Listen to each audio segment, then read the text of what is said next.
Alors, comment est-ce qu'on arrive à créer un réseau Wi-Fi, à l'étendre et finalement à le monétiser?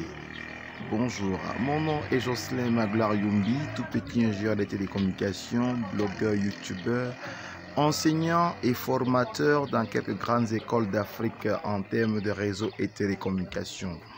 Dans cette vidéo, je voudrais pouvoir vous expliquer simplement, pratiquement et de façon opérationnelle comment est-ce que vous pouvez arriver à créer un réseau Wi-Fi pour impulser l'inclusion numérique et pour réduire la fracture numérique, l'étendre sur plusieurs mètres, voire kilomètres, et finalement le monétiser, c'est-à-dire transformer votre réseau Wi-Fi en business rentable. Voyez-vous, je suis un site d'un réseau Wi-Fi communautaire Cybervillage et vous pouvez voir derrière moi une antenne parabolique, une antenne sectorielle qui assure la transmission avec le site où est le backbone. Et puis, vous pouvez voir aussi une antenne omnidirectionnelle avec deux antennes, un routeur de marque Linksys que nous avons flashé avec les solutions open source. Donc, ces deux antennes permettent d'un côté d'avoir l'Internet avec la transmission et de l'autre côté d'avoir un réseau Wi-Fi. Quand nous avons mis un réseau Wi-Fi tel que nous l'avons installé là,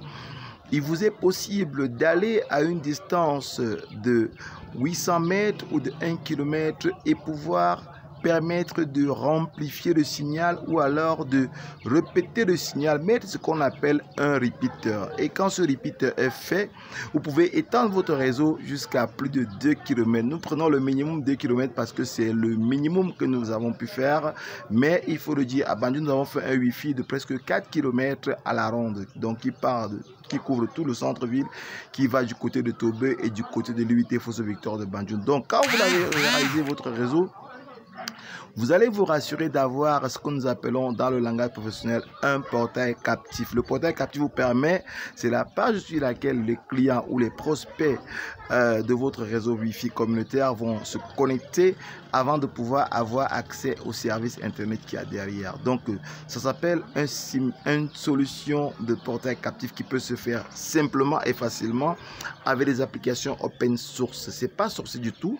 Vous recherchez des solutions pour votre portail captif en entreprise, au restaurant, dans un quartier enclavé, dans un établissement. Cybervillage a la solution pour vous. Donc voilà simplement comment est-ce que vous pouvez créer un réseau Wi-Fi, l'étendre sur plusieurs kilomètres et le monétiser avec le portail captif et puis en faire un business. Parce qu'il faut le reconnaître, non seulement vous allez pouvoir vendre les tickets de surf en termes de data ou bien en termes de connexion horaire illimitée, 1 heure, 2 heures, 3 heures, 2 jours, 1 mois.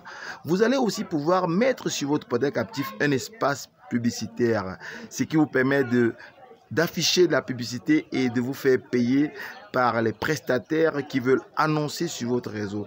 Donc, si vous avez un réseau Wi-Fi qui a une longue portée, vous avez de bonnes chances d'avoir une bonne régie publicitaire. Donc, vous gagnez l'argent de deux façons, avec les tickets d'Internet et puis avec la publicité. Voilà notre façon à nous de renforcer l'inclusion numérique et de lutter contre la fracture numérique en Afrique et spécifiquement au Cameroun, dans la région de l'Ouest. Alors, si vous avez aimé la vidéo, mettez-nous un bon pouce. Et puis, si ça vous dit de réduire la fracture numérique dans votre localité, cliquez sur le bouton en bas de cette vidéo et vous pourrez rapidement recevoir le guide de l'inclusion numérique Cybervillage qui vous permet d'avoir des solutions pour réduire la fracture numérique dans votre localité. Alors, quant à moi, indiquez juste l'adresse email ou bien votre adresse WhatsApp, comme ça nous allons rapidement vous envoyer le guide. Quant à moi, comme je disais tantôt, je vous dis ciao et à très bientôt dans les